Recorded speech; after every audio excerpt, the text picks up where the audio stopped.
This is what I call mixed reality.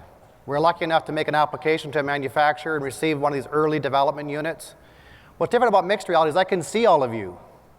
I can see the real world. And I can overlay a virtual element. Why is that important? It's because we build in the real world.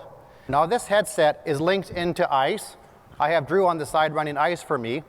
And I'm going to go ahead and ask him to load in an ICE file. It'll load into ICE as well as it loads into my virtual headset. So load a DIRTT millwork file. And it loads right on here. I can walk right into it. Can get down into here, get a good look at it. And of course, because it's mixed reality, I can see everybody out there still. So it's pretty cool. Now because this is linked into ICE, we can do real-time changes, right? Customization. Drew, maybe behind this one cabinet, you go ahead and put a DIRTT wall in behind that for me. So Drew just draws a wall. You see it pop up in ICE, 2D, 3D. And as he builds it, it comes in a real-time updates here in the mixed reality. To continue on that theme, I can come over here and say, let's get some upper millwork cabinets on here. They pop right up in front of me. This is unbelievable. I can see you and see this. It's very natural and comfortable to be in the real world and see the elements that you would like to visualize.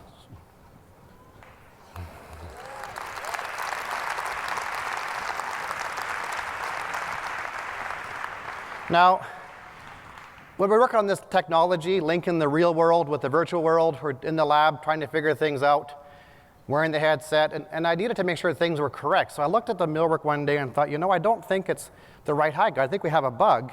So without even thinking, I went and grabbed a tape measure with my glasses, and I came out with a real-life tape measure, and I held it up to the virtual to get a dimension. What does that say?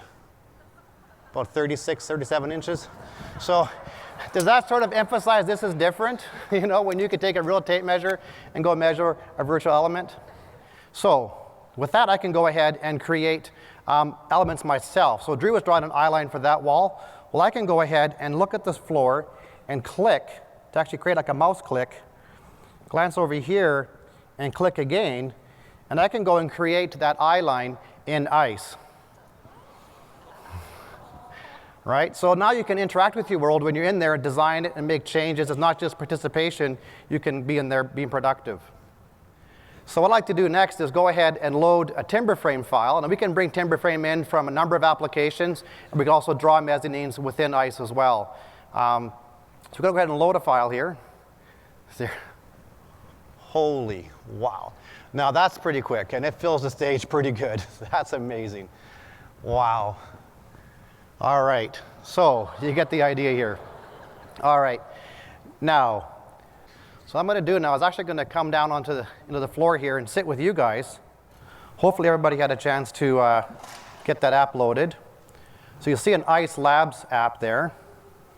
So I'm just going to go ahead. If you've already launched it, you may need to hit home button and come back in together with me. So go ahead and hit the ICE Labs. Now, once that seat number, so you got to pay attention whether it's a single letter or double letter. I'm on FF401, so I punch in my seat number. All right, and once I got my seat number typed in, I'm going to go ahead and press connect. And it then links the ICE world to the real world. Someone's got it? Yes, I see some people getting it. Yes, yeah. So you look up, you can see the timber frame. Look at that phone there. Look at that. That timber frame, you can see it from your seat with your phone. Pretty exciting future. We're designing the future with specialized lenses like the mixed reality. We're also designing things for everyday devices like the iPhone. That future isn't very far away anymore. It's very exciting.